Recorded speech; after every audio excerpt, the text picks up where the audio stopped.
is down on the turf. We told you in the open there about the head coaching matchup. Jay Vidovich, longtime Wake Forest coach Jamie Franks at Wake Forest. Won a national title with him on the roster in 2007. Reached 3 college cups together. Franks now has moved on into the coaching ranks, has a lot of success in his 8th season here with Denver. Of course, Jay Vidovich revamping this Pitt program since taking the job 7 years ago.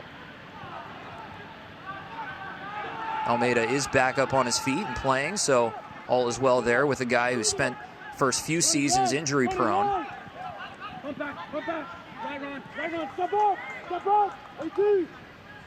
think it's important that Pitt gets off to a good start tonight. They haven't really got ahead in games the way that they like to, and so they've been playing from behind a bit too much. I know Denver likes to score early in games, and more recently Pitt has conceded some big goals early in games, so they'll be looking to make sure that they have a clean start to this game, that they attack from the back to the front, establishing their ball possession game, but also not taking too many risks or giving opportunities to the opposition that could potentially hurt them. Pitt has not gotten a victory since September 16th against NC State on this field. Since then, 0-2-2. Draws coming in the ACC against Louisville on the road, and then this past Friday against Clemson. And I can guarantee you that September 16th feels like an eternity ago for this Pitt team since they've had their last win, and they will be absolutely desperate to get the W tonight.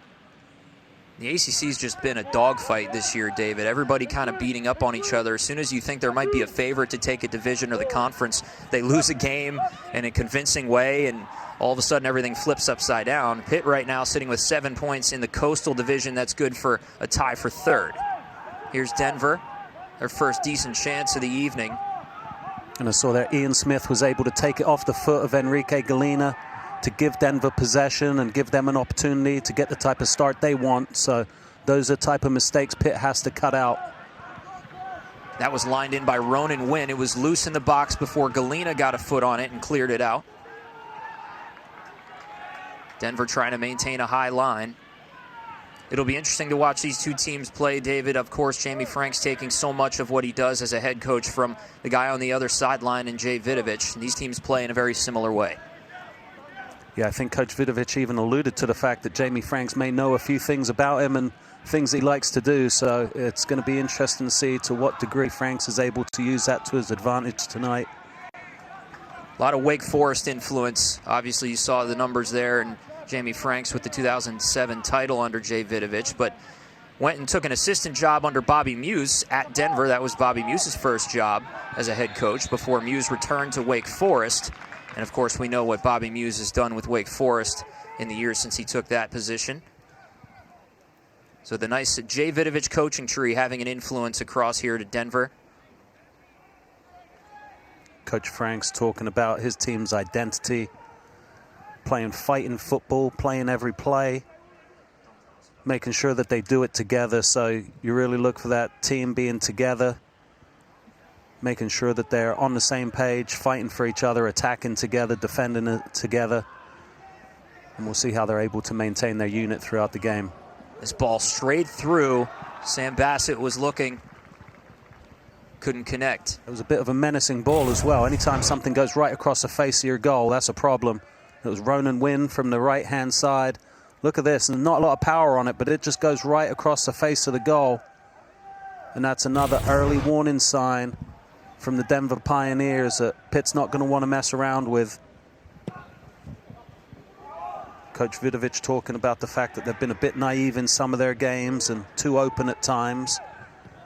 Making sure that they've, at times he feels like they've set up their opponent's press.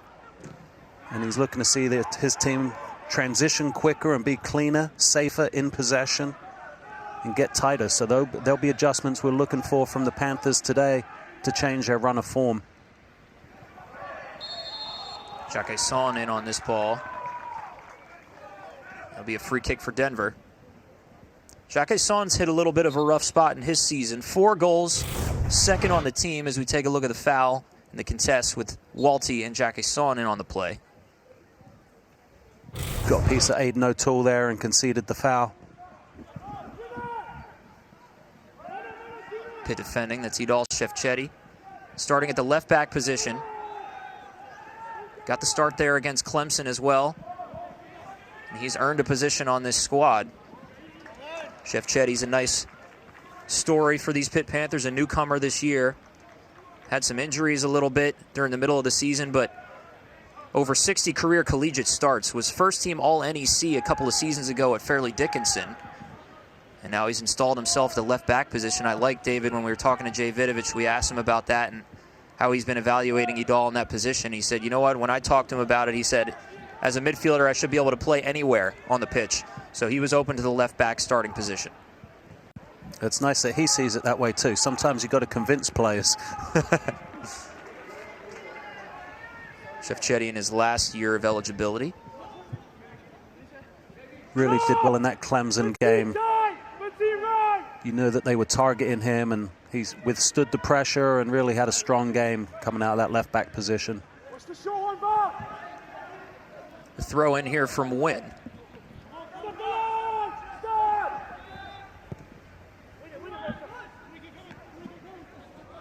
Once again, headed out, and now the Panthers trying to launch a counterattack. Mirkovic tried to push it up, and now the back line will take it.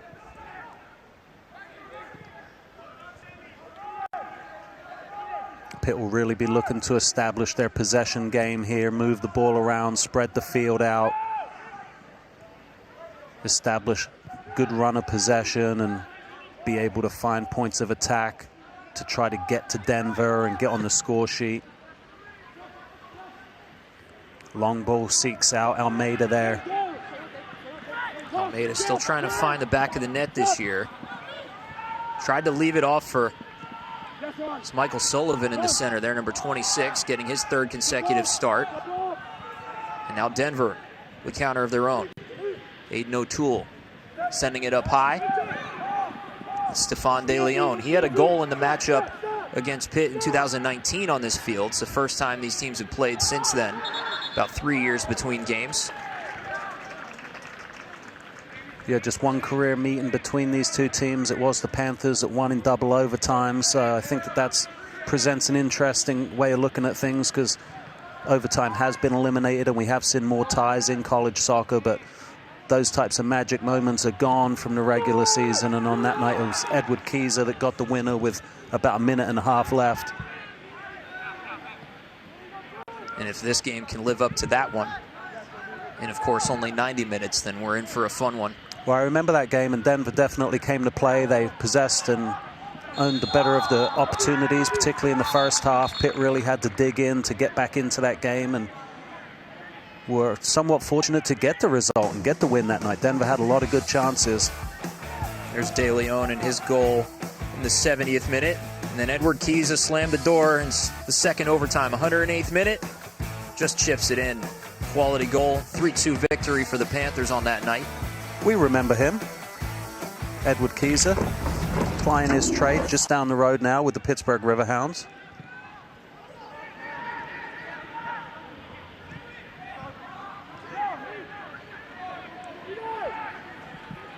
Chef Chetty pressured up top by O'Toole. Back to Van der Sar. He'll try to switch fields, and great pressure from Stephon DeLeon. Able to get it out to midfield. Denver possesses. Denver really looking for those opportunities to press the back line. I think that they've seen that Pitt has had turnovers the last few games, and there is some vulnerabilities there with Pitt having a newer back line. Ronan Wynn out wide again. They're working him for sure. He tries to provide service for the third time tonight. This one sails over the crossbar. Denver's been able to get forward really well. They've attacked and put Pitt under pressure these first 10 minutes. Been able to get some numbers forward. Those were all things that we were looking for them in this game, looking to possess, to be able to penetrate. This is not a team that's intimidated to play on the road. They've played the majority of their games on the road this season. This is their 9th away game. 5-1-2 in those games, and by contrast, Pitt's only played 3 away games this year. So you see that Denver really has had to go on the road and play a tough non-conference schedule to maintain their relevance and improve their RPI so that they're in the mix come tournament time. Pitt with pressure up top. Sullivan there. Jason Beloli, sophomore defender, sends it up to the midfield. Now Shefchetti will settle it with his own back line. Yeah, Denver's challenges are interesting in terms of how they get tough matchups on their schedule and build their RPI. They play in the Summit League, and they've won the majority of conference championships over the last handful of years, couple of decades really, and now Jamie Frank's in his 8th season. He's taken the Pioneers to the NCAA tournament 6 of his first 7 years. And if you look at their schedule, you mentioned the road games they've played. A 2-0 win on the road at Maryland, never easy. At Georgetown, they drew 1-1. Traveling to California as well. Came to Virginia and Charlottesville and took a 1-0 victory away from Virginia, and now up here in Pittsburgh. So flying all over the place. It's tough on the guys to be traveling and managing school, but that's how Jamie Franks wants to do it. He wants to practice by playing these ranked games across the country, and of course he has a tie to the ACC, so a lot of these matchups kind of generate on their own. Yeah, and with the Summit League not being as strong as the ACC, it's important that Denver's able to add to the quality of their RPI and strength of schedule by playing a tough non-conference schedule, whereas for a team like Pitt, it's not quite as important to play such heavy hitters, but Coach Vidovich has chosen to play a lot of ranked non-conference teams this season. Good contest on the backside by Jackson Gilman, the upstart freshman center back for this team, has played all 4 backline positions for the Panthers this year.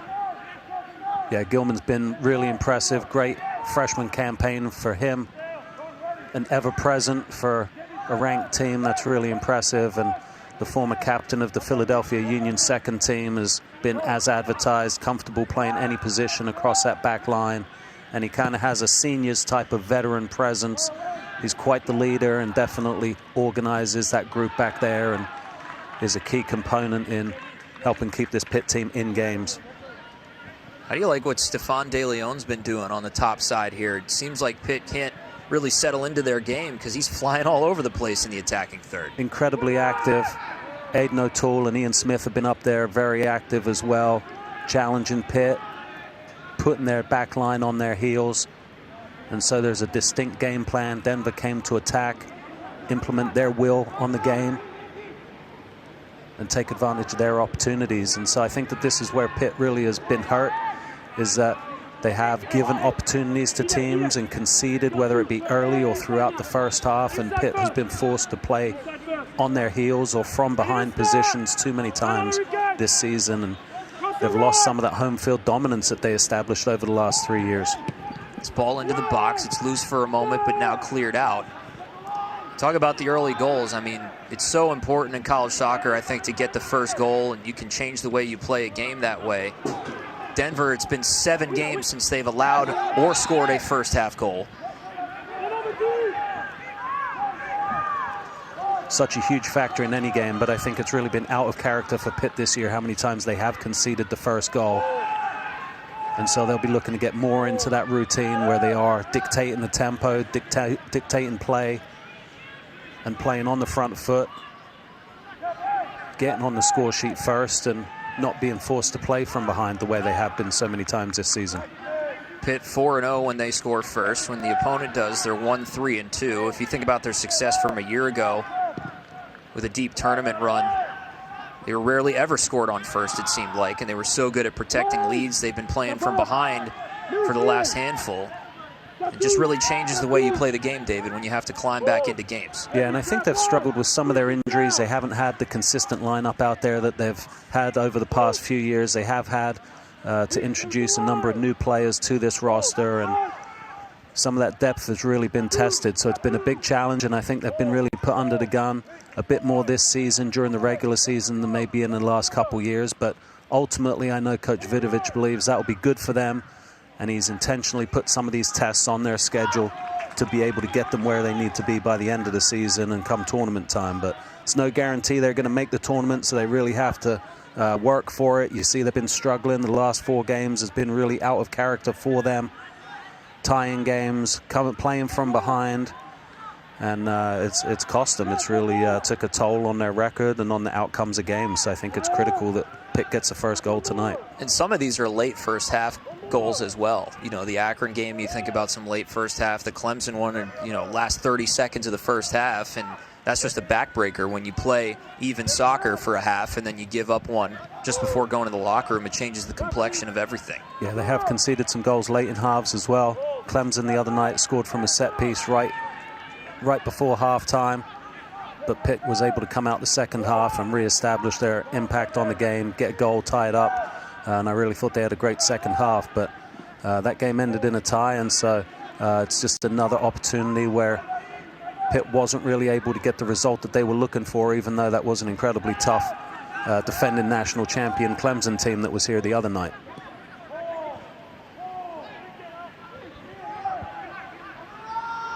We mentioned Denver hasn't scored or allowed a goal in the first half in the last 7 games. But in the first 15 minutes of games this year, they're outscoring opponents 3-0. Seen Pitt give up some early goals this year. So it's the first bullet dodge for the Panthers, getting through that initial 15 minutes here without allowing one. And Denver, status quo for them, not allowing a goal early in a match. The same is true for coming out of the halftime period. First 15 minutes of the second half, Denver outscoring opponents 3-0.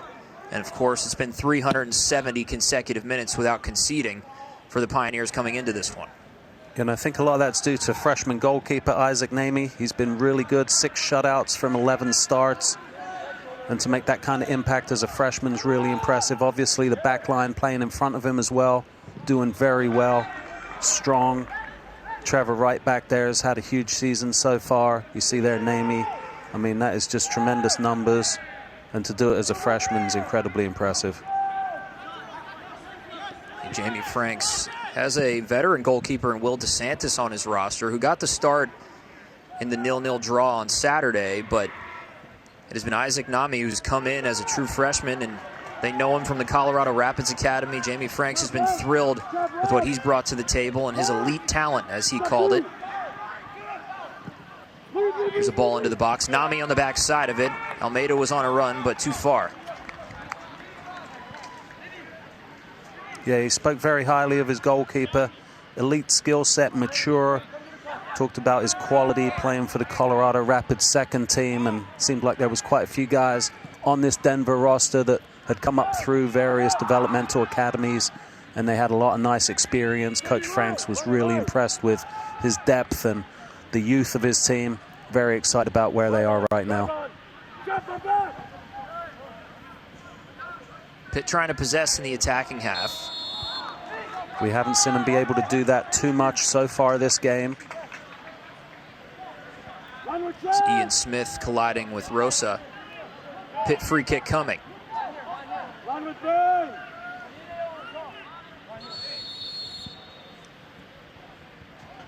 There's going to be a card issued here. Guess that does go to, assume it goes to Smith, but we'll see.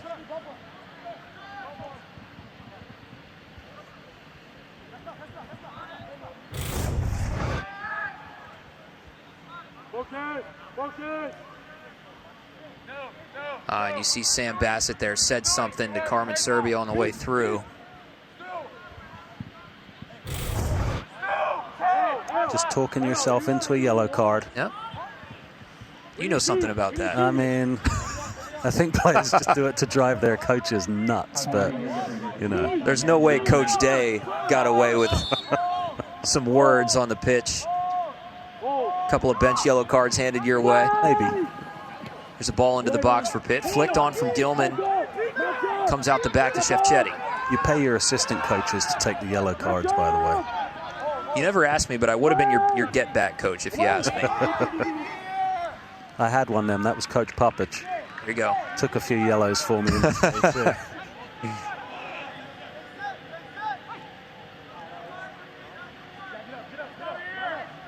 No, it's frustrating sometimes. I mean, that is inexperience sometimes, you know, when certainly younger players are testing referees or have something to say and they don't really necessarily see the impact of it. But you know, you don't want to pick up silly yellow cards at any point of a game, and you never know, it could affect the outcome of this game down the road.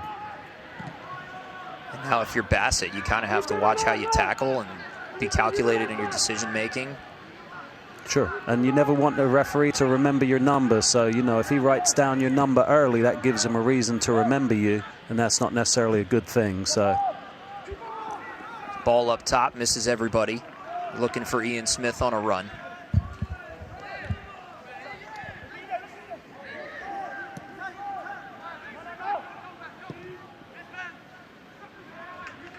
Yeah, Pitt really has been struggling to establish their possession game. They've been able to possess in their own half, but not really transition quickly into the Denver half. There you see a foul given away as Merkovich pulled his man down. All over his back there. It's Ben Smith, captain. But we know these teams are going to compete at a high level. Denver coming in as the number 10 team in the country. Pitt number 25, so, you know, there's everything to play for both these teams. Ball toward the box, that's Van der Sar. It skipped up high on him, hit him right in the chest and handled it well.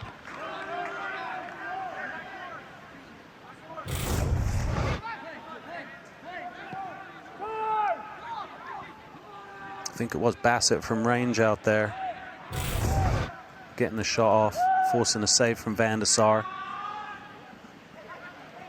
Joe Van der Sar, son of Edwin Van der Sar, who's in attendance tonight, was here on Friday as well.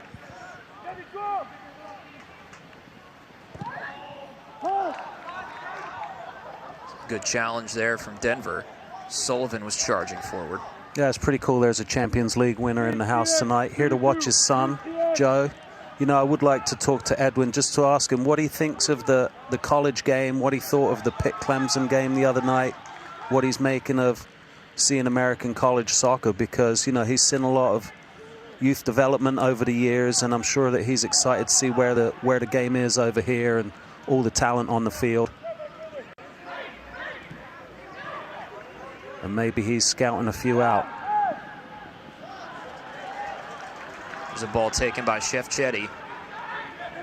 He'll flip it to the other side for Almeida. Shove right. Shove right shoulder. Lost. Stop, Sam. Right one. Jamie right. Stop two. Pitt working methodically. Run with Jeff. Jamie left. Approaching the 23rd minute of this match, still scoreless at Ambrose Urbanic Field in Pittsburgh. Kevin Wheeler, David Day with you tonight. David, just talking about the Van der Sars reminds me of early in the season when you and I had a chance to go to a Pitt video session, and Jay Vidovich and the coaching staff are showing the guys, you know, certain series of video and ways to do things that they want the guys to do. And one of the clips was someone scoring on Edwin Van der Sar, and some of the guys were laughing in the middle of the video session. This ball's lined in and comes out the backside from Jacques Son. It's just one of those funny things that the coaching staff didn't even realize, and then it's like, Joe, what are you laughing for? It's like, you know, that's my dad on the video. Yeah, that was pretty cool. That was a clip from, I think, the 2011 Champions League final where Barcelona beat Man United. But, you know, I'm sure that Edwin's been able to give his son a lot of beneficial information over the years, exposed him to a lot of training, a lot of coaches, and he's been around the game a lot. We've seen the positive impact that Joe has had on this Pitt team. He's really made some huge saves throughout this season. He has a huge presence back there in terms of being very vocal, organizing his team.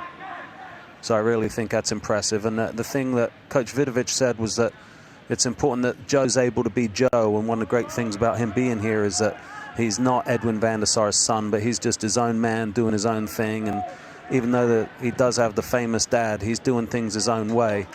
And I remember also on that day we were there, you know, he was very friendly and warm and really welcoming to us, and that meant a lot to us. And that's the type of stuff you'd like to see out of young men. Obviously a great influence in a lot of those intangible qualities, and how to be a professional.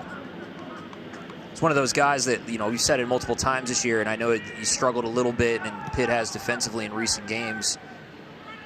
But for the first portion, for a guy who hadn't really played a full college soccer season, just looks so comfortable. Yeah, and even though they have conceded more often lately, very few of those have been, you know, can't even think of one of those goals that I would say is Van der Sar's fault. A lot of times he was sort of left exposed and not much he could do about it. So I think he's played well, even though the results haven't gone their way lately. Wynn flips this in. It just misses ahead. Denver calling for a foul. Nothing there. Ian Smith tries to turn and shoot. And Walty gets it out.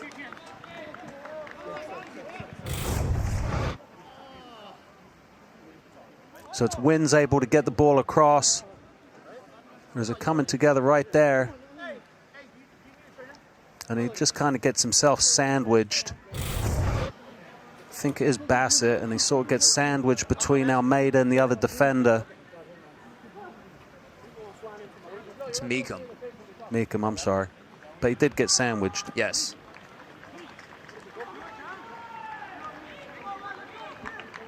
Meekum not on the score sheet this year. A couple of college career goals and 76 matches played coming into tonight.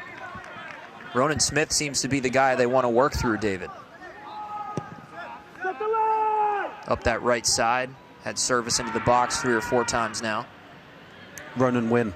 Ronan Wynn, excuse me. He's not a Smith. He's one of the guys. We might as well just apply the Smith last name to everybody out there. Yeah, they're definitely attacking Pitt's left-hand side. Ball's being delivered in. Wynn, the young New Zealander. I think he's on the New Zealand under-20 team. So he's a good player, and they've been looking for him to unlock their right-hand side. Denver provides service into box. We've seen it provided a number of times, and it has caused Pitt problems. They haven't defended it well enough. They've been a bit lucky. But here come the Panthers up the other way. Service from Rosa. Cleared out. That was Ronan Wynn with the foot on it on the backside. Denver with the better opportunities so far. Pitt hasn't really created anything clear-cut. Mostly hopeful balls into the box a couple times. But Noel's got a couple men on him, so he hasn't been an open target. And Pitt hasn't been able to get a secondary push-up to be able to really get numbers up into the box. Ball up top. Here's Almeida. Trevor Wright, right on him. No call in the box. Taken away by Trevor Wright and cleared.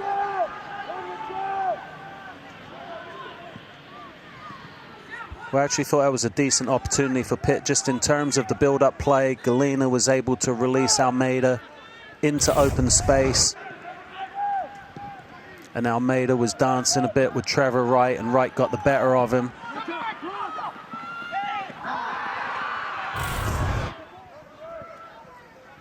Wright, big physical presence, strong defender. He was a Summit League peak performer for the months of August and September, so he's had a really bright start to the season. Other coaches have been recognizing it.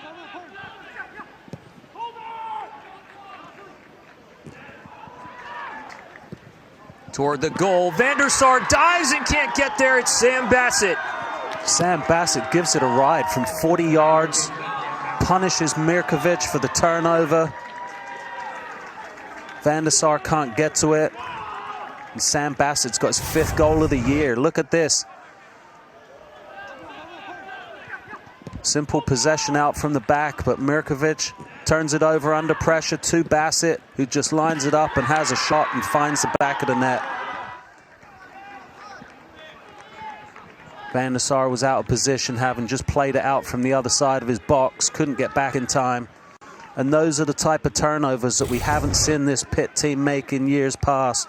But now it's game in, game out, whether it be Mirkovic or Galena, even Walty we've seen turn some over. And so, you know, Pitt is just not taking good enough care of the ball through the defensive midfield position or transitioning it quickly enough forwards.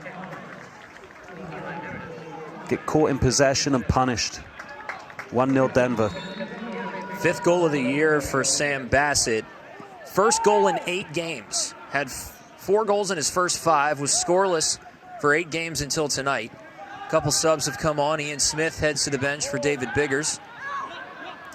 Eli Marinus comes on for Jake Smith.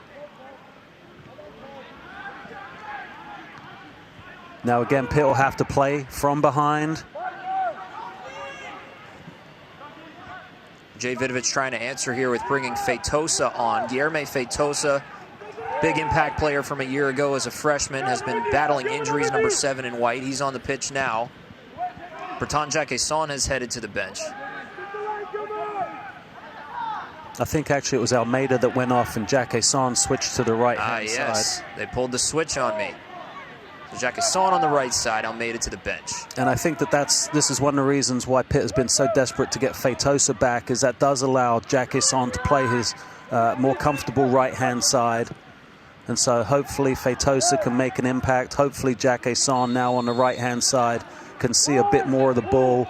He has been so quiet his last 5 games as compared to his first 5. He was really explosive, playing with confidence. No one could defend him the first 5 games. So whether people have been taking more lumps out of him, or that his injuries have accumulated a bit, or just the wear and tear, but he has certainly struggled the last 5, and Pitt has struggled along with him. So yet another match where the Panthers go down early and will have to play from behind. And this was just something that you didn't see for the last 3 or 4 years, but this year it's a different scenario, and they're going to have to fight for everything they get.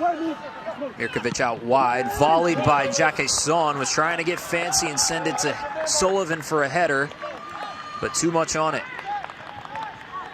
But that was certainly a better build-up by the Panthers, probably their best of the day so far, just in terms of possessing into the opponent's final third.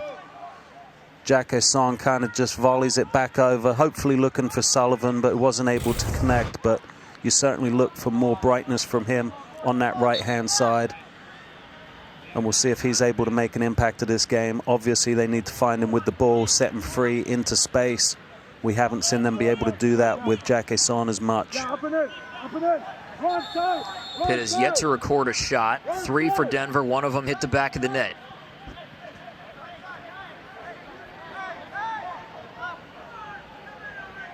We knew this game would be a big test for Pitt. Number 10, Denver, coming in here. Really good road record.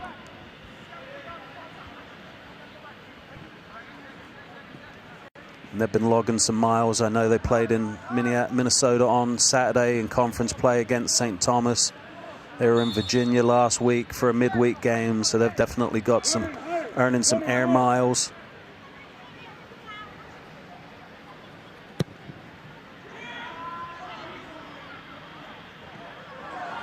Do want to mention that number 91 for Denver, Kengo Ohira, has come on as well. 5 straight for Pitt, giving up the first goal. Have not won a game since the middle of September.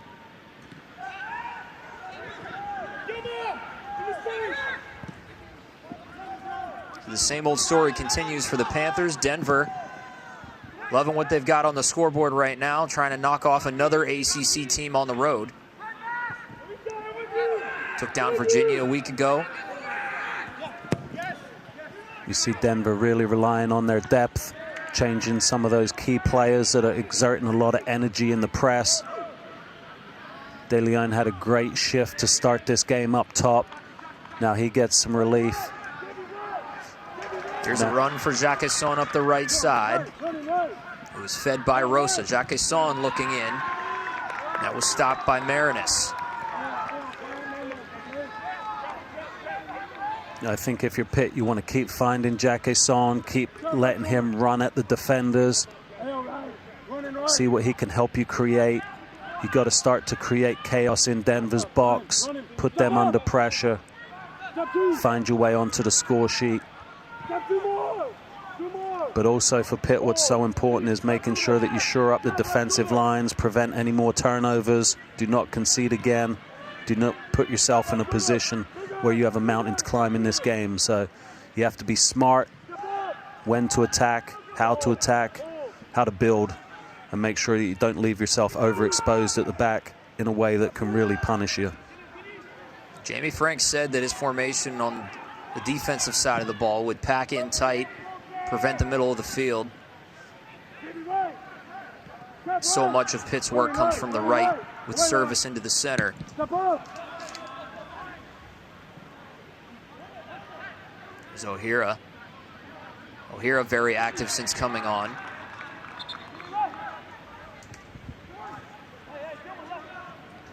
Yeah, he's put a lot of pace into the game as well, challenging things up top. Dylan Aku on now. Sends Aiden O'Toole to the bench. As one of the things Jamie Franks told us, he loved how deep his team is, and he loves the performers that he's got among the freshman and sophomore class that have stepped up this year and provided extra depth for him. And I'm sure he loves that his team's got him on the score sheet early in this first half, and that he's able to have his Denver team impose their will on the game. They've been dictating more of the tempo, had more of the attacking chances. I think they've asked a lot of questions of Pitt. Ronan Wynn. Aku O'Hara working on the right. Tried to go near post there. Nifty move from O'Hara, but it missed the goal. Nice build-up play here by the Pioneers. It's Wynn, starts it off again. That's a decent opportunity, but it's just fizzed wide. Can't force a save of the goalkeeper. But again, those are type of chances that if you're Pitt, you can't be giving up opportunities like that. Denver will punish you, and it's not going to take too many chances like that for Denver to be able to extend their lead. Mirkovic found some space. Now a great touch from Noel. Up to Jacquesson. He gets to the ball and cuts it center. Noel couldn't get there. It's defended well by Denver. Great regroup. Hold. Step two. Meet, two. Pitt will continue to try and possess. Hold. Step left shoulder. Down trap. Step two. I was curious how the Panthers' mentality would be coming into this game. Haven't struggled for the last few weeks. What would their mentality be in terms of their effort, their work rate, their endeavor?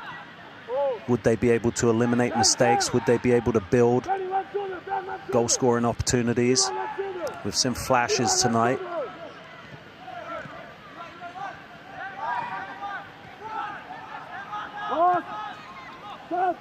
Mirkovic, a line shot to the goal, and we have a tie match. Philip Mirkovic on the score sheet, making everything happen for Pitt in the last few weeks. Nothing the goalie could do about that one, and Mirkovic loves himself a pile driver from the outside of the box. And I'm sure that's going to mean the world to him. He knows he had the turnover that led to the Denver goal. Look at the build-up play here.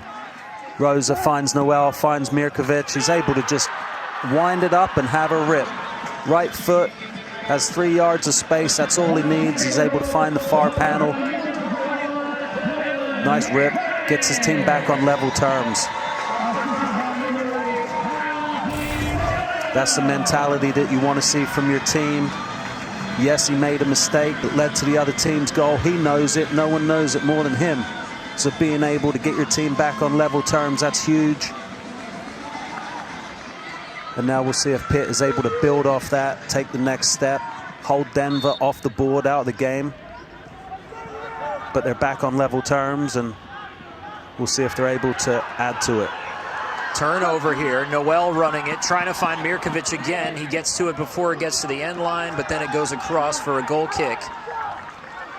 Mirkovic, his 3rd consecutive season with 3 goals. Here's the turnover. Sullivan was able to force it loose there, finds Noel, and now Pitt with pace attacking.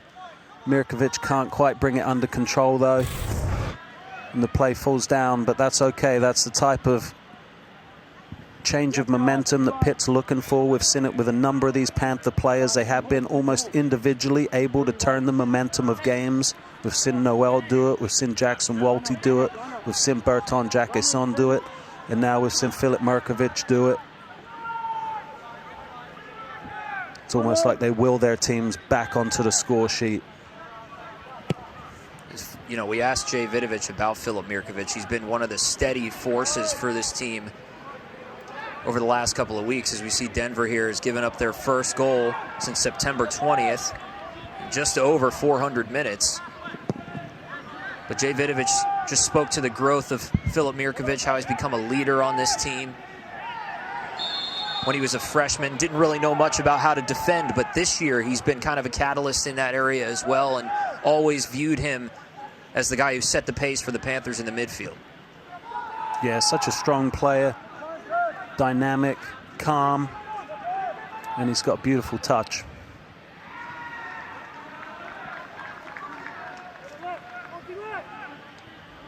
And on that goal as well, Valentin Noel got an assist, gives him 70 career points, which puts him now third, all alone on Pitt's all-time list. Continuing his amazing career. Here's a drive from Wynn, stopped by Van der Sar.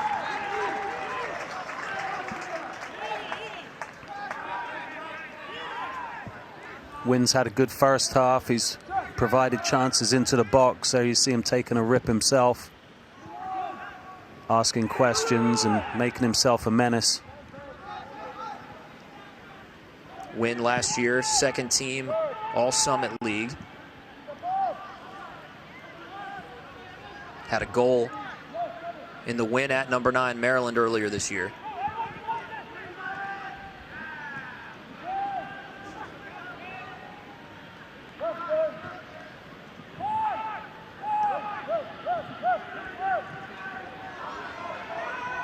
Taken away by Marinus.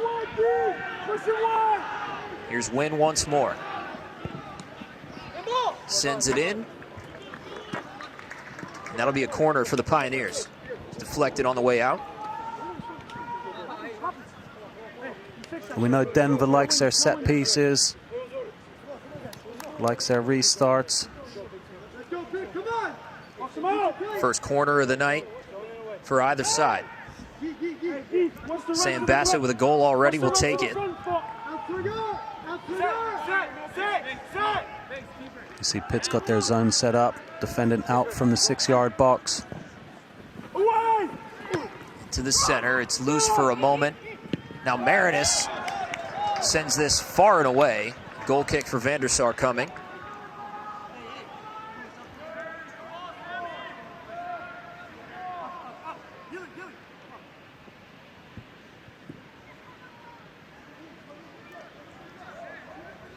Van der Sar definitely has a calming presence back there. Nothing seems to get him flustered, which is what you're looking for out of your goalkeeper.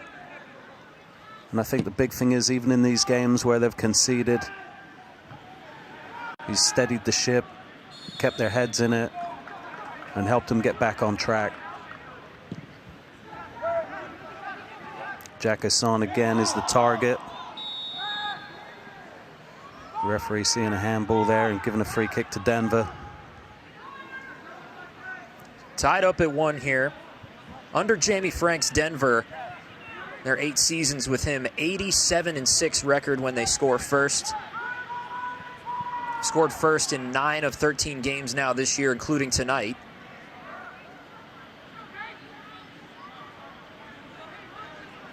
He's really added to the legacy of Denver, really, you know, took the program, made it his own, built on the culture and added to it. It's really been impressive, the caliber. Breaking free is Aku and stopped there. What a recovery by Pitt. What a huge save by Van der Sar as well. That is a game changer. That's the type of save he's been making all season long to keep his team in games. Marinus flicking on. Denver continues to ask questions of Pitt at the back.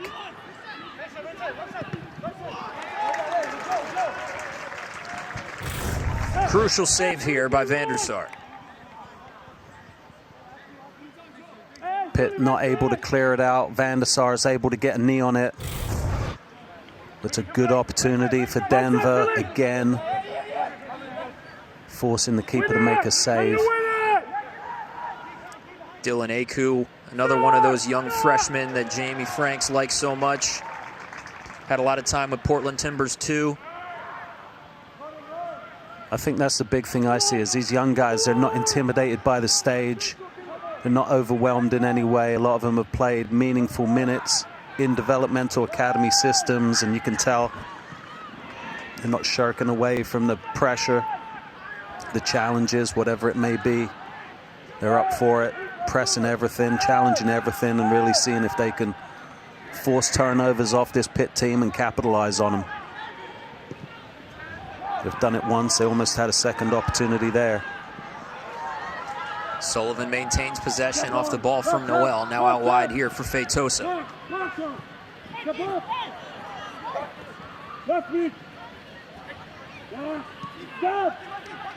Denver able to get back into the box and defend, make it tough for Pitt to break them down. Now they're forcing them backwards. Feitosa missed everybody. He's looking for Noel. Jay Vidovich happy to have Guilherme Feitosa back. Said it's the first time this week, really, that all season long that Guilherme Feitosa's been moving well and looks like a footballer again. Yeah, Feitosa's someone that they need. He's obviously an extremely dynamic player. I mean, you do feel like Pitt's had better chances since he came onto the field. They've been able to shift their offensive tactics a little bit, I feel like. Create more, open up Jack Son more down the right. But Denver's still getting their fair share of chances as well. Under 2 minutes to go in the first half. Kengo Ohira working with it, offside. I think Denver's had a really good first half, came to play, capitalized. Have really asked a lot of questions of Pitt, certainly at the back, challenged them. So I think Coach Franks will be the happier of the two coaches at halftime, although he'll probably feel like his team has given Pitt a road back into this game.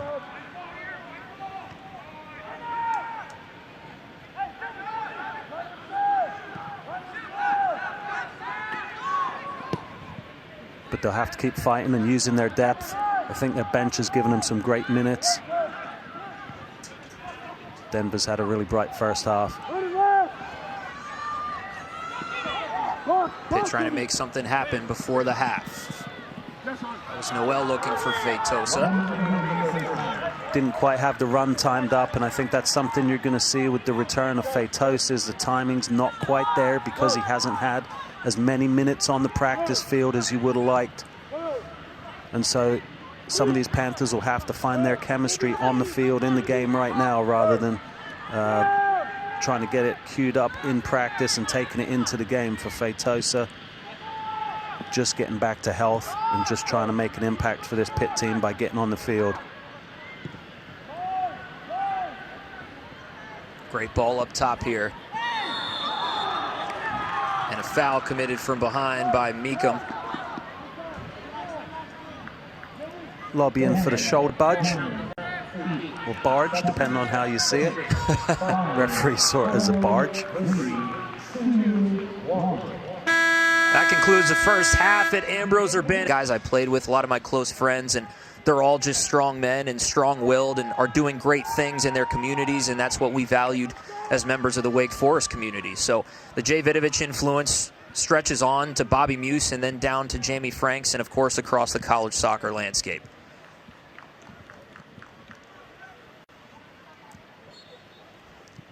Second half now underway from Ambrose Urbanic Field. We got a fun one for you tonight, 10 versus 25, tied up at 1. Midweek matchup from Pittsburgh.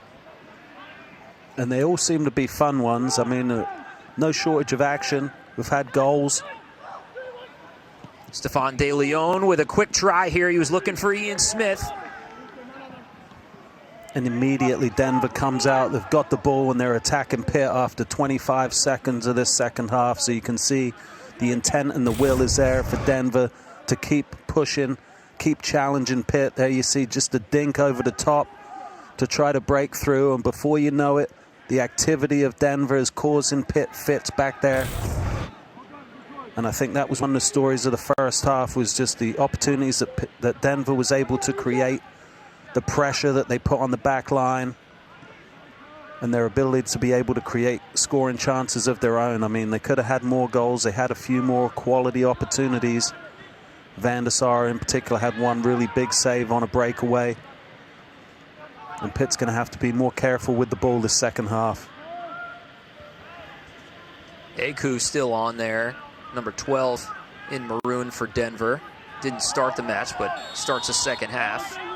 First 15 minutes of this second half, Dave, is going to be important. Denver this year, +3 in the first 15 minutes of the second half. Yeah, and both teams, I think, have more scoring in the second half, and so it's much more likely we're going to see more goals. Starting out this second half, you see over there Shefchetti and Walty both getting very physical, looking to win the ball back from Pitt and get things going back the other way.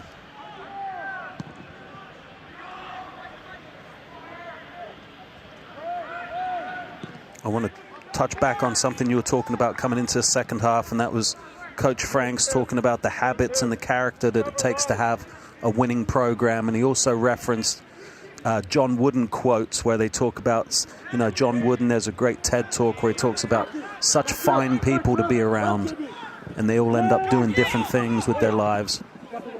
But it's important that you recruit the right characters and the right type of people for your program, and that you create the right habits and bring out their strong character.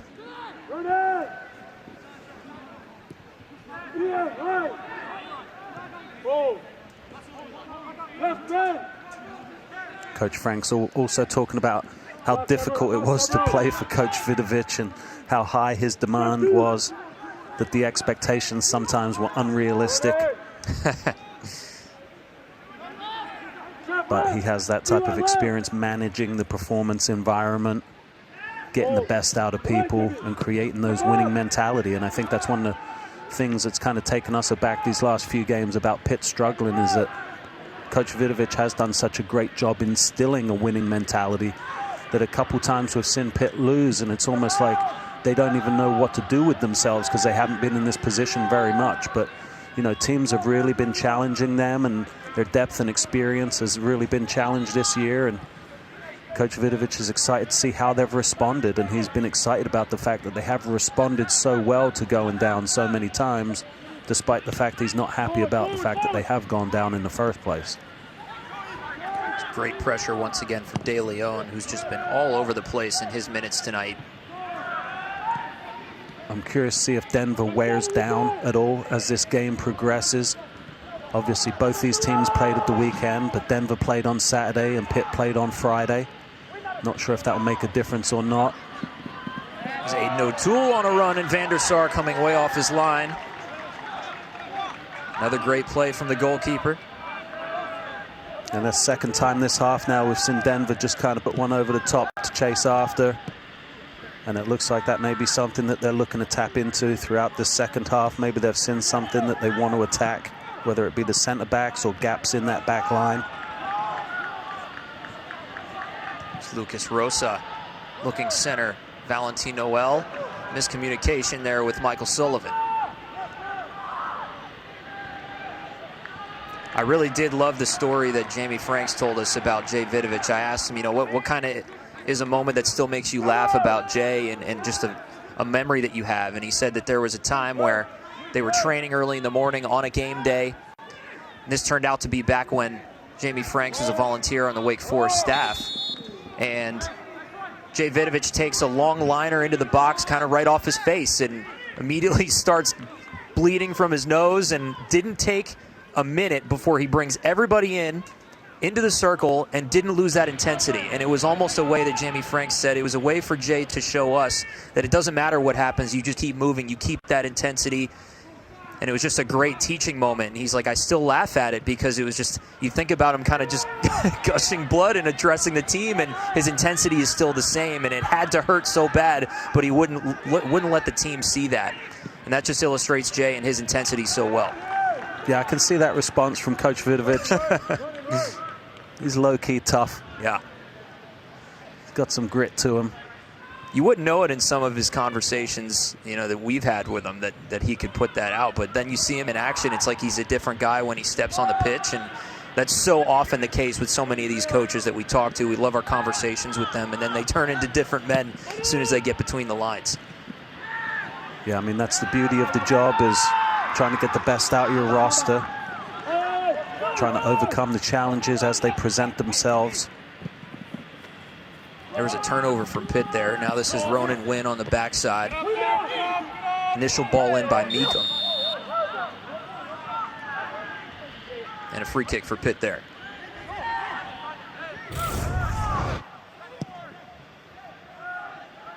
There you see the ball's played over. He's trying to seek out O'Toole, but Walty's challenging. Pitt's able to defend it pretty well and win a free kick. But Denver's kept coming, and they've really had the better of the play to start the second half. Meekum once again working with O'Toole.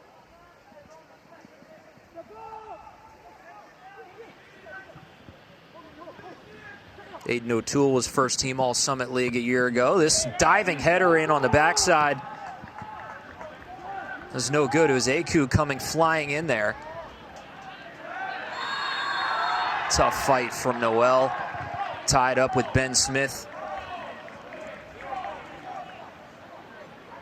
Noel, the competitor there, wrestling with the captain, Ben Smith.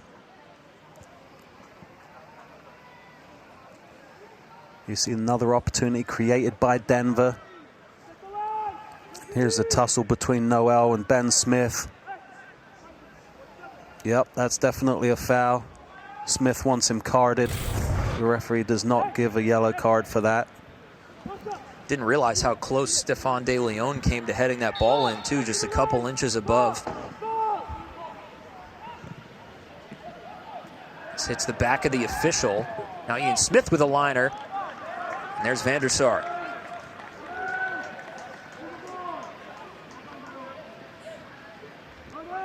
A lot of action for Denver in the first 8 minutes of the second half.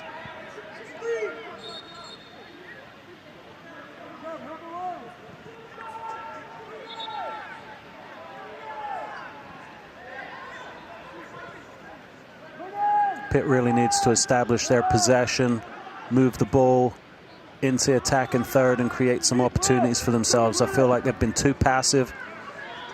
Denver's had too easy of a time dictating the tempo of play. Pitt hasn't been able to do enough to disrupt them tonight. Certainly not in this second half. You see Pitt there way under shots per game, just one shot tonight, and I think that that's really been just not able to generate the types of goal-scoring opportunities that they're used to. Not enough action in and around the box. Even the goal they scored was from outside the box, and so you've seen teams come into Ambrose Urbanic Field and really be able to get numbers back behind the ball and prevent Pitt from having good goal-scoring opportunities, getting them out of their rhythm and disrupting them.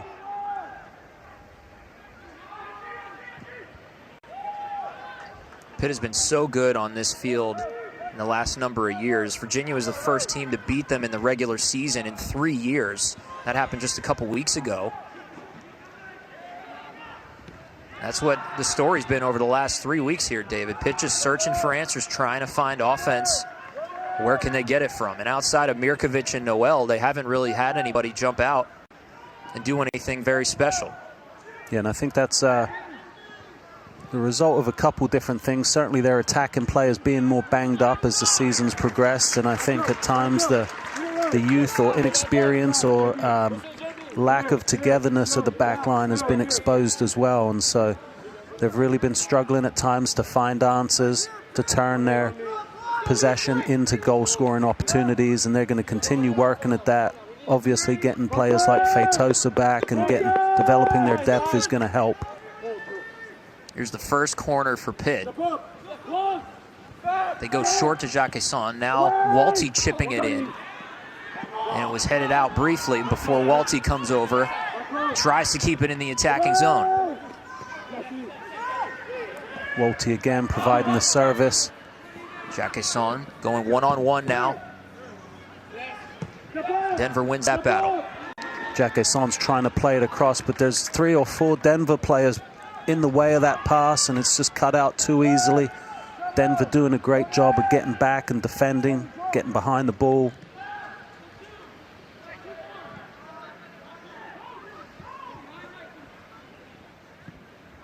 Pitt had only 1 corner in the Clemson match as well. That's something that's uncharacteristic for them. Talk about the shot numbers being down, but they do like to score on set pieces. They've done it on a number of them this season.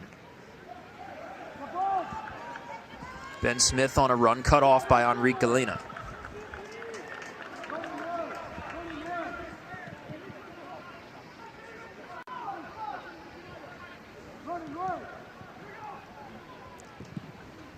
Denver allowing even a goal is a rarity as well, allowing less than a goal a game this year. Last year was top 10 in the country in goals against average. That's part of their identity as well. They've done well defending the Pitt attack tonight. Yeah, they seem like a really well-organized unit to me. Good communication, not a lot of gaps. Have not allowed themselves to be broken down. And I think they've done a really good job of defending in numbers and making it difficult for Pitt to have success to transition through the midfield and into the attacking third.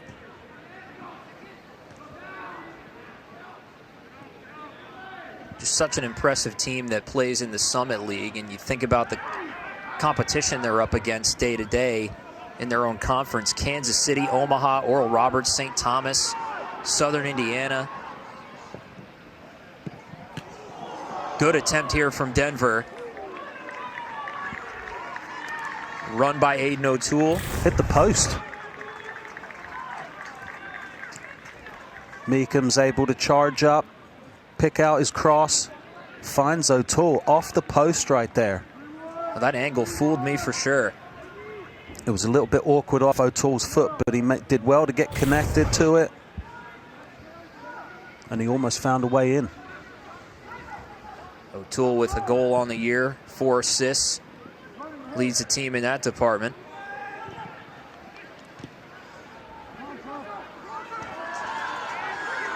Now a turnover, Pitt looking to counter. Jacquesson, is that a corner or a throw-in? It'll be a corner. That'll be a throw, excuse me. Jacquesson seems to be struggling a little bit to me. Kind of picking and choosing his spots to use his energy, but to me, he seems like he's carrying an injury and he's struggling through this one. Just doesn't look like the same explosive player he did earlier in the season. Not able to fulfill his defensive responsibilities quite as effectively as he has been earlier in the season. But he is hanging out here wide right, hoping for his Panther teammates to find him so that he can tap into a moment of brilliance and turn this game in Pitt's favor.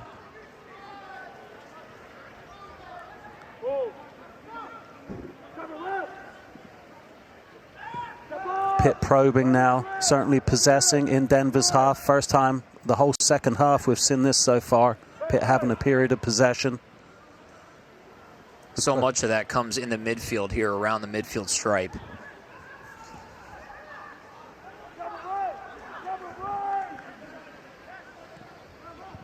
In the first half, Pitt had 56% of the possession, but only 13% of that was in the attacking third. And you see again, Pitt just can't get the numbers forward to compete with how many Denver has back. Pitt has maybe 4 players in the final third. Denver has 8. Rosa with a run to the top of the box, looking for space. This one lined up and deflected. That was Feitosa sending it into the box. Good connection by Feitosa, but it was headed away.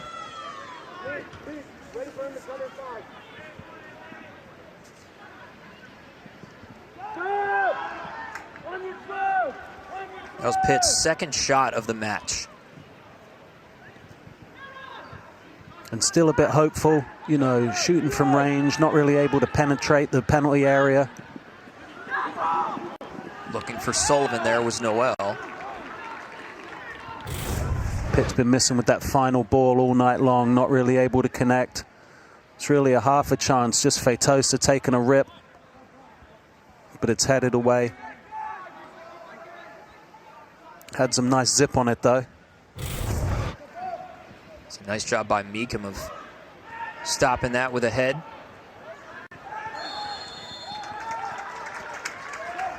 Pitt has outshot their opponents this year by almost 60. Tonight that's not the case. Down 9-2 in that category. Averaging 15 a game. It's not generating the final third chances, and that's kind of been the story of the last 4 games, David. Just can't really buy a goal right now, it seems. Well, teams have been doing a really effective job of jamming up Pitt. You know, obviously they've got some really talented players and people know who they are. There's a hard collision there. Galena and Ian Smith. Play continues as Smith is down holding his hip. And play will continue on. Jacquesson with possession to Feitosa. Denver slowed a little bit, thought that play might be stopped. They play on. Smith works his way back into the play. And this is an opportunity for Pitt to capitalize if they can. Denver a little bit on their heels. They have done a good job recovering, getting back behind the ball. All 11 players behind the ball now. Forcing Pitt backwards. Jackson Gilman pressured once again by De Leon. Gilman down, holding his knee. Here's a ball to Noel, and he can't get there. It's Trevor Wright defending. Gilman still writhing in pain at midfield. So both teams will have an opportunity here to catch their breath. You see here the foul on Gilman. Well, maybe it wasn't a foul, but De Leon challenges, maybe catches his heel or his Achilles a little bit coming through. Something tells me he'll be okay. This game's poised really well. I see Galena just got a yellow card there. That was retroactive to the challenge on Ian Smith that the referee played an advantage on. So Galena goes in the book.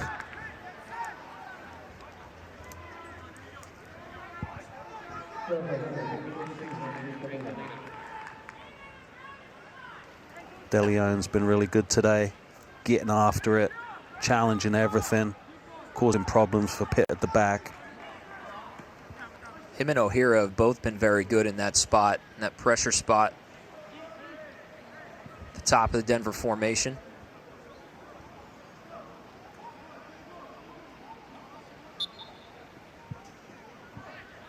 Isaac Name will get things started.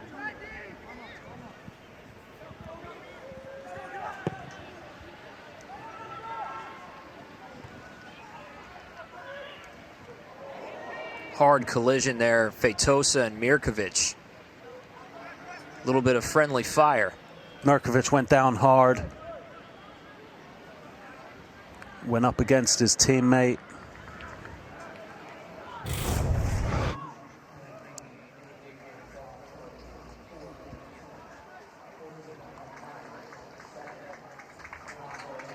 Took a knee in the side there, it seems. It would have been a foul if Feitosa played for Denver. Because they're the same team, it's not.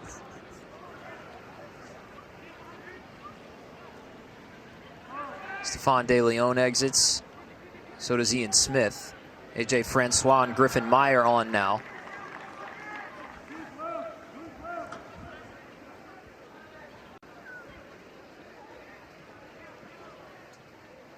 So far, so good for Denver in the second half. They've held ground.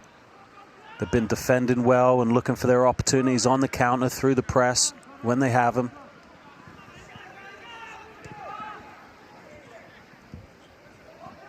Francois, fresh into the game, working on Rosa. Hopeful delivery into the box there. Van der Sar finds Feitosa coming out.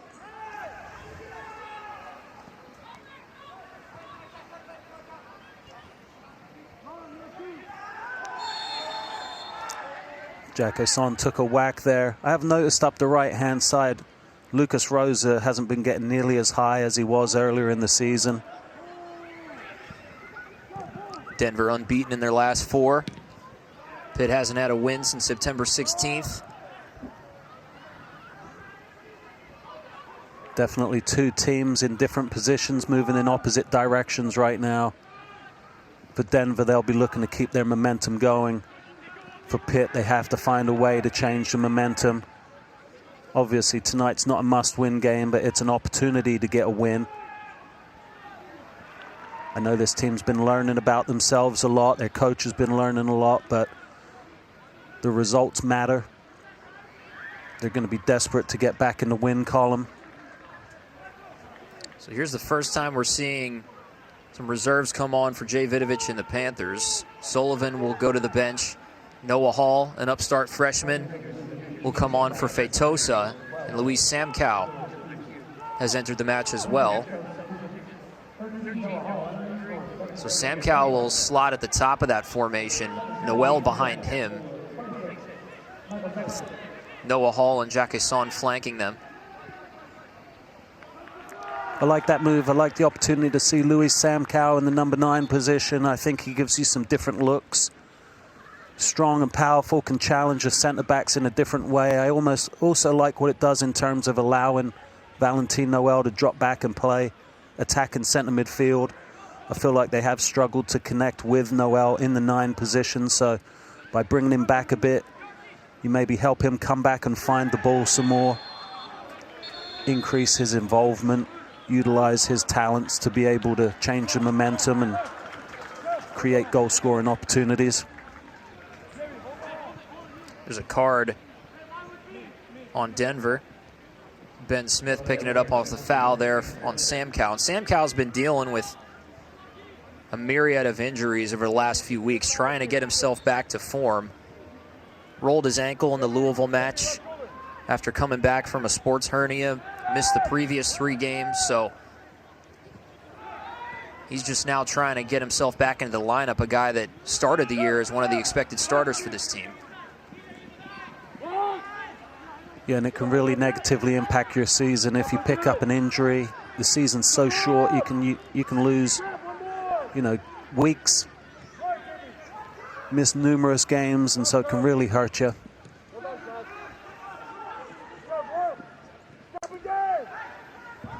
Correction on the card there. It's Jason Bololi, not Ben Smith.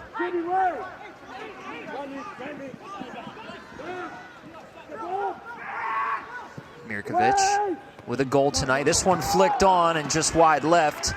That was Samkow in there. Mirkovic likes it, though. Gave a little applaud. Likes the chance from Samkow, a bigger body in that spot. Yeah, I think just having some more size as a target really helps you out. And you see Mirkovic here looking for someone to pick out, and he is able to connect with Samkow. Just can't quite flick it on target.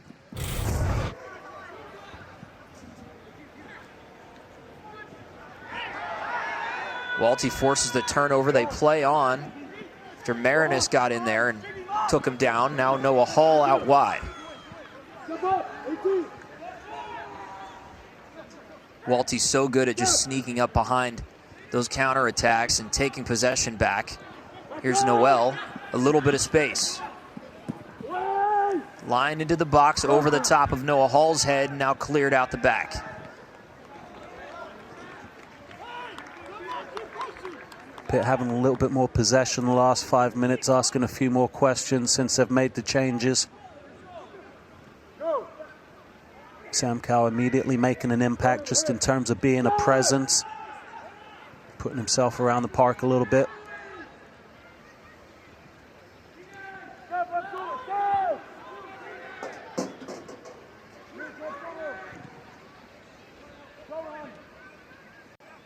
Great contest from Denver out high here. Fresh legs at the top of that formation. Griffin Meyer, number 14, giving chase. Meekum and Hall battling in the corner.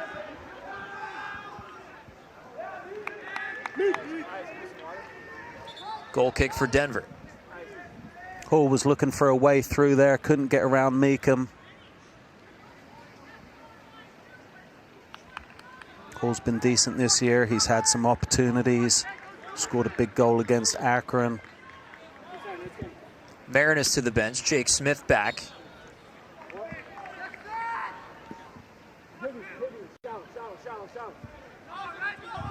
See Denver playing out from deep in the back.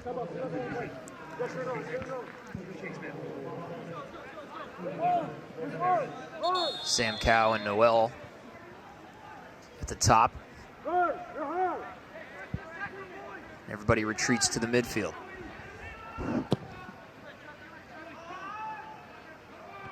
'70th minute here at Ambrose Urbanic Field. Non-conference matchup on a Monday. Number 10 against number 25 here with Kevin Wheeler and David Day. Good game so far. Both teams here to play. Number 10, Denver, as advertised. Looking to see if they can get another win against a ranked opponent.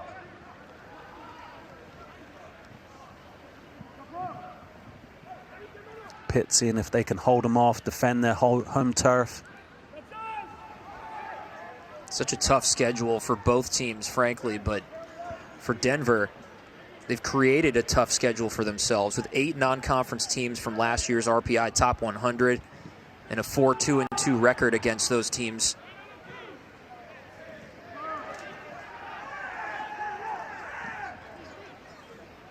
And how well they've done with that schedule as well, Denver.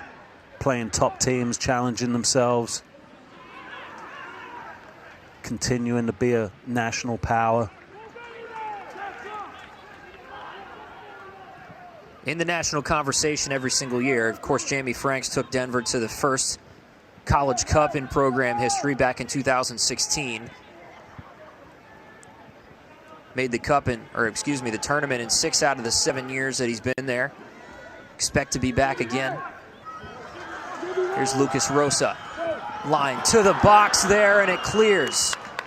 That was Noel sliding in, trying to get a left foot on it. And look here at the play. Sam Cow is able to hold off one Denver player there and force his way through, finds Rosa, and Rosa plays a delicious ball across the front of goal that Noel can't quite connect to.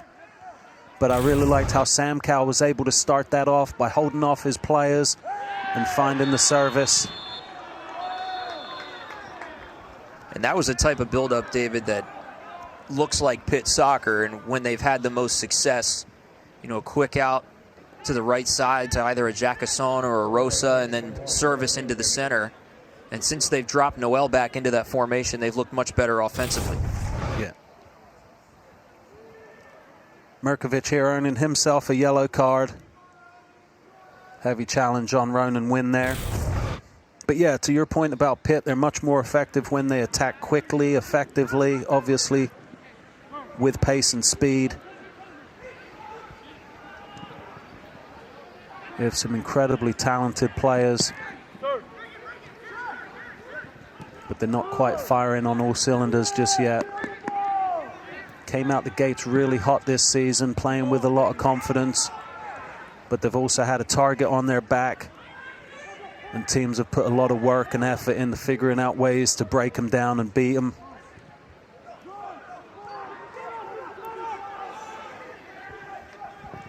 And all these teams these days are pressing like crazy. This one lined up into the back of the net. Ben Smith, the captain, gives the Pioneers a 2-1 lead. Beautifully taken goal by Smith. What a huge goal for Denver. Taking the game by the scruff of the neck, reasserting themselves in the lead. Van der Sar left very frustrated. And look at this opportunity. Smith's able to combine there with Francois. Ball gets dropped back, and it's Ben Smith just running right onto it and just picking out a spot, finessing it home.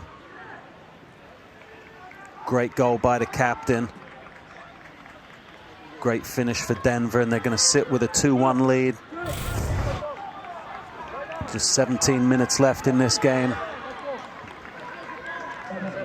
just like they did with Virginia a week ago. They've put Pitt on notice that they will come into your house and eat your dinner right off your kitchen table.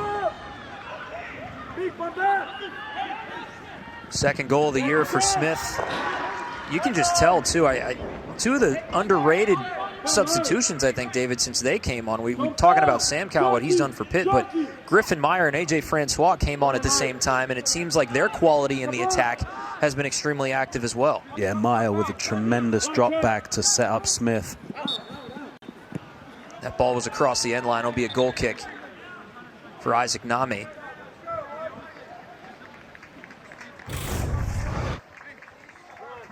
Denver really maximizing their depth. Good build-up play and created problems for the Panthers at the back yet again. So what answers does Pitt have? Yet again, playing from behind. Yep, dealing with the adversity. Denver on a run. Francois started everything on the Smith goal.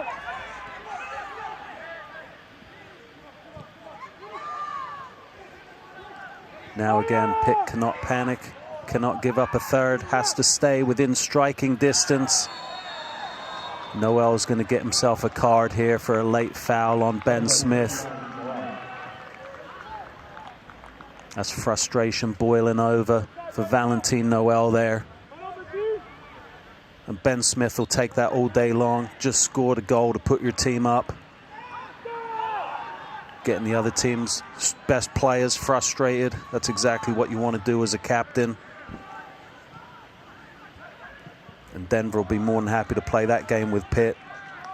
Allow them to take their frustrations out on the players. Pitt needs to stay focused and concentrate on getting themselves back on level terms.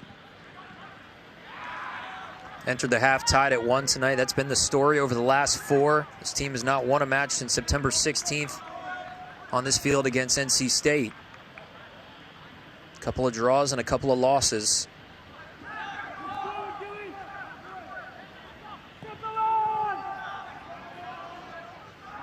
Tied for 3rd in the Coastal Division, the ACC right now.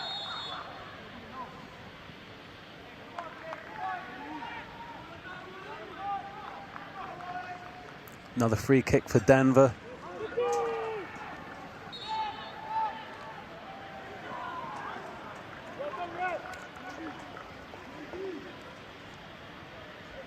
It's like Jamie Franks here is going to get a bench card.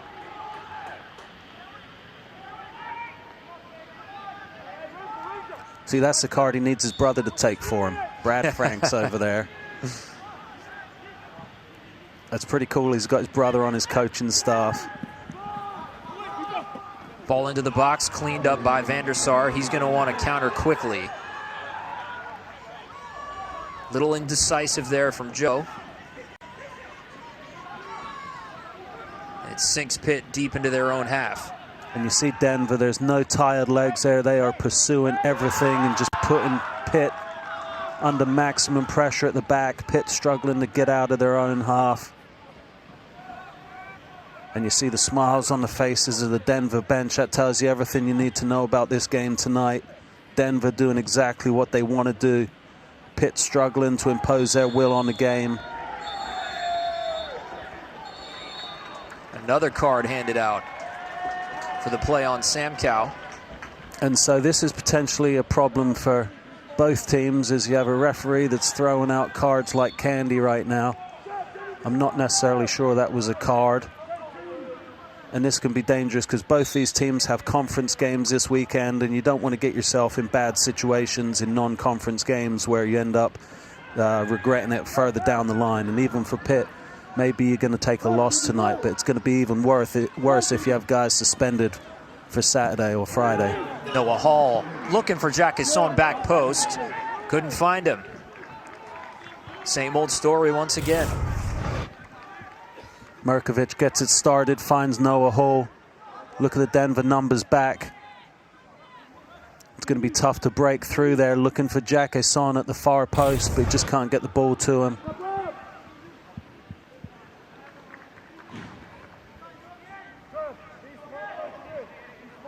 Pitt struggling to find answers. They just can't connect in a meaningful manner.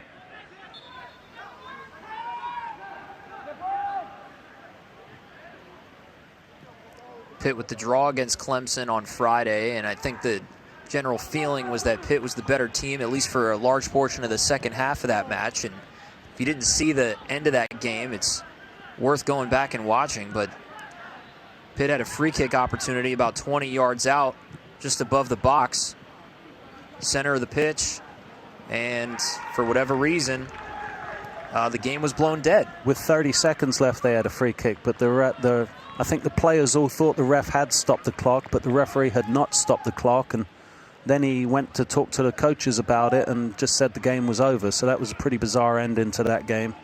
But yeah, I thought Pitt did play well. It was a good game. I mean, obviously, Clemson, defended national champions. They're no mugs themselves. And I think that's maybe something we lose sight of watching this Pitt team, is just the strength of schedule. You know, even Denver coming in here, you know, they're not really underdogs. They're the number 10 team in the country, and they're pretty good themselves. Mirkovic, another blast into the box here, is still loose. Pitt wanted a handball, and they get it. And that's going to be Pitt's first penalty kick of the season. Ref gave it for a handball.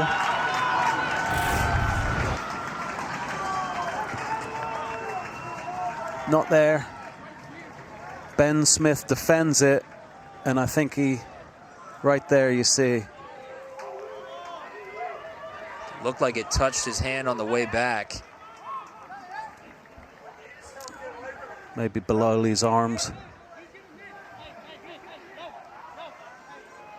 Yeah, right there, you see the kicks finger. it onto his teammate's arms.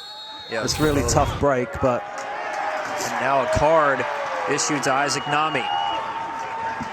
Cards continue to fly. The Panthers have a PK opportunity. Louis Samkow stepping up to take it. 2-1 Denver. Pitt on their home field, winless in their last 4 games.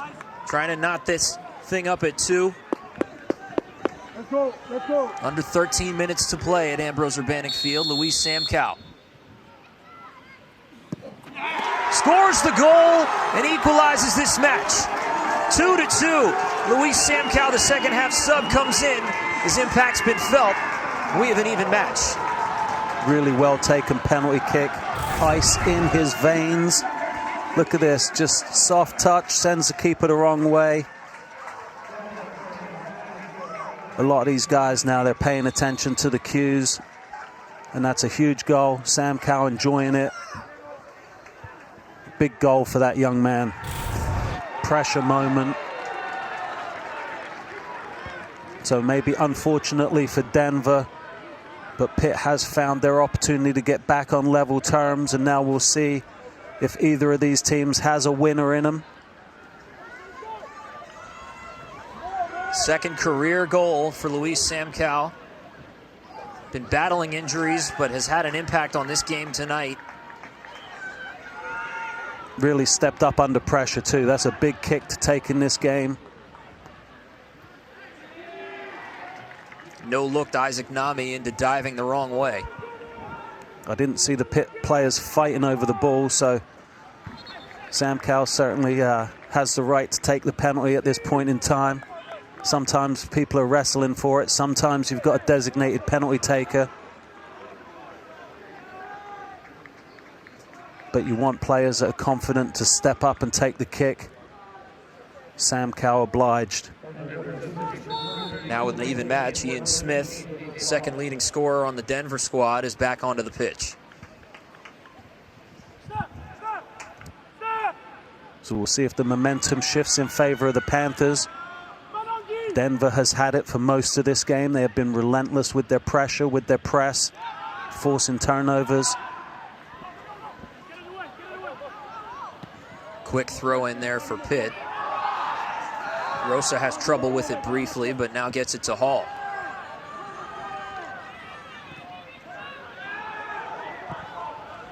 Reverses Fields here to Jacques Son. First time we've seen him in space in quite a while.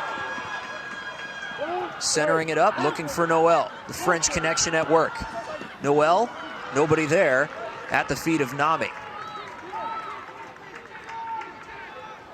Again, Denver does an outstanding job getting numbers back behind the ball, snuffing out opportunities for Pitt.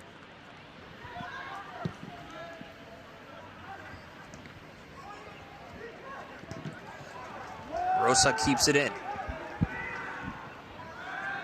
Yeah, it's a bit hopeful there. Pitt will be looking to put their foot on the ball a little bit more effectively and possess through the midfield into the attacking third. Denver continuing to pick their press opportunities. Can't even keep track of who has a yellow card at this point in time. I'd just be saying you don't want to make a dumb challenge at this point in time.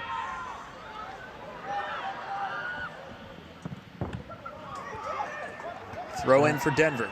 7 cards issued tonight. 5 on the Denver side.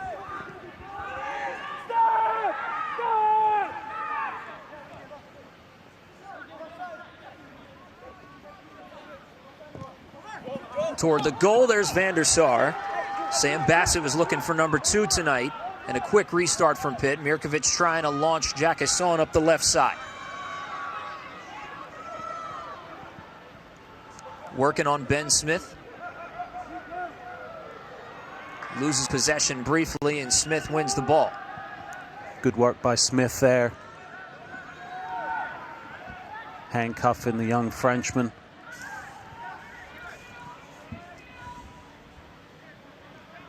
Under 9 minutes to play at Ambrose Urbanic Field. We are even at 2.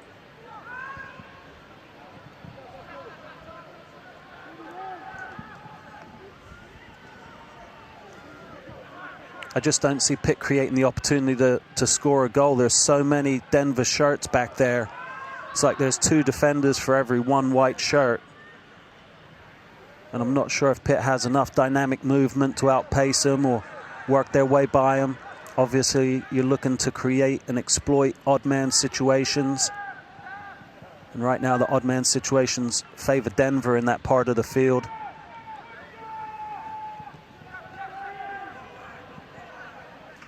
But maybe the Panthers can find a way through. It's going to take some good build-up play, connecting passes, penetrating that stout back line of Denver.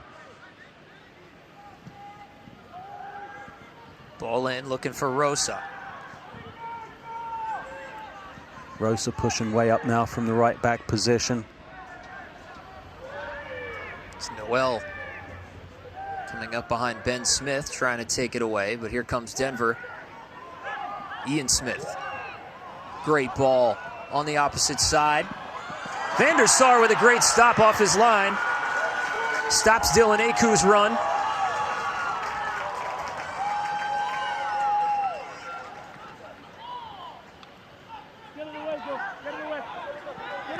Under 7 minutes to go now. Another dangerous attack by Denver.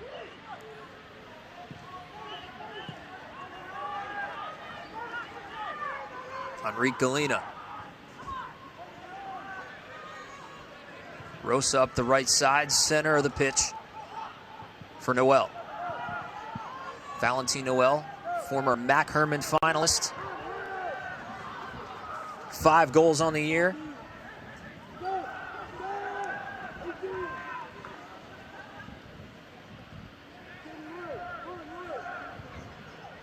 Four Denver defenders keeping Pitt out wide. Ian Smith takes it away from Noel without a problem. Possession back to Pitt.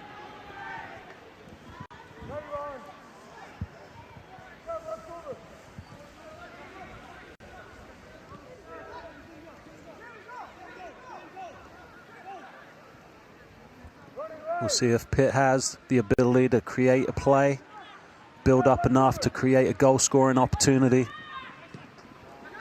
Everything a little bit disjointed, obviously. Denver doing a good job of disrupting the passing lanes, getting back behind the ball. They've defended really well this last half hour. Well, throughout the whole game, to be honest with you. Made things very difficult for Pitt. Every ball is contested, every single one. It's been a pleasure to watch Denver defend tonight. Capitalize on chances that they have in such a quick manner, and they have a ton of speed up top as well.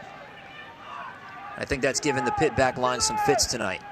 Yeah, I mean, they remind me a lot of Virginia, to be honest with you, and what Virginia was able to do to Pitt. Certainly that press was very, very effective.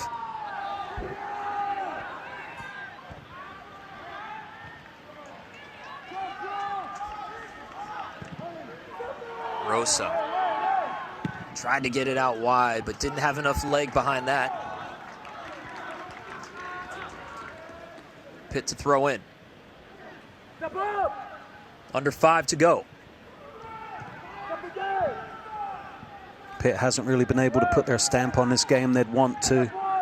Obviously, they had some possession, but not in the opponent's half, or not enough in the opponent's half. But we knew that Denver would be disciplined and pragmatic coming into this. They've had good tactics and really been prepared well for Pitt.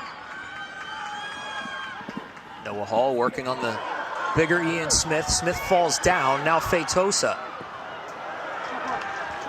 And cleared out by Denver. Some nice work by Hall there to keep the play alive and connect with Feitosa. But again, the final ball was missing. Some of the physical play that's going on tonight. Hard-fought non-conference match. You can't keep these guys from fighting for every ball. 7 cards handed out tonight.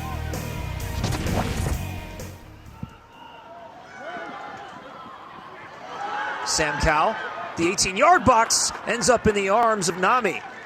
Sneaky little poke there from Sam Cowell. Yeah, he had to work quickly to get it off his foot, and he wasn't able to generate as much power as he would have liked, but he did well to get a shot on target and force the keeper into a save.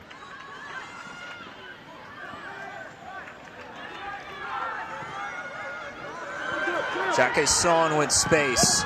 Centered up, stopped by Denver. Corner opportunity coming for the Panthers. Well cut out by Denver there as well.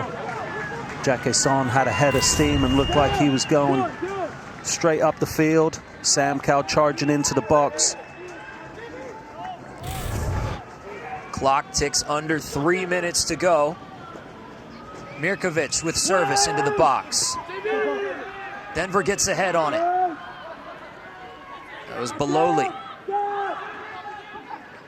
Possession to the Panthers. Box is still packed in for Denver. Mirkovic split out wide with the ball. Jacque Son, quick service in, and a quick poke by Name. It's a close attempt from Jacque Son. And we've seen Jacque Son be able to loop some of those in at the back post. The keeper was up to the challenge. Another corner chance for the Panthers. Mirkovic. Loose there for a moment. That was Wynn, who got ahead on it. Now it's Walty. He split out wide right. What does he do with it? He chips it in.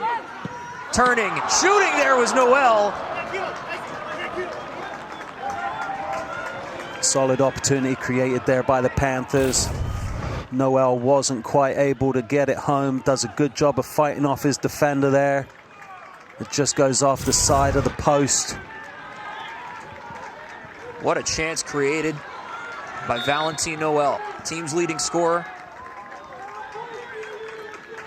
That might be the best look he's had all night, and he just created with one touch of his opposite foot.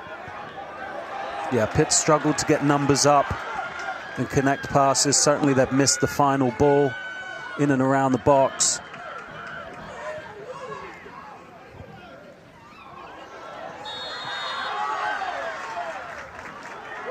Rosa did well to get back up on his feet there. Ian Smith. Card handed to Ian Smith for pressing on the free kick.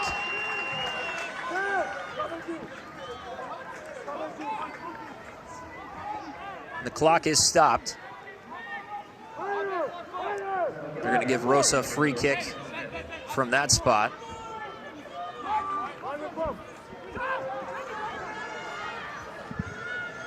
We'll see if we play the whole last minute of this game. That's why I said the clock is stopped this time. Well, the difference was the ref gave the player a card on that play, whereas the play against Clemson the other night, there was no card issued and no reason to stop the clock. But really, the player should have known that. But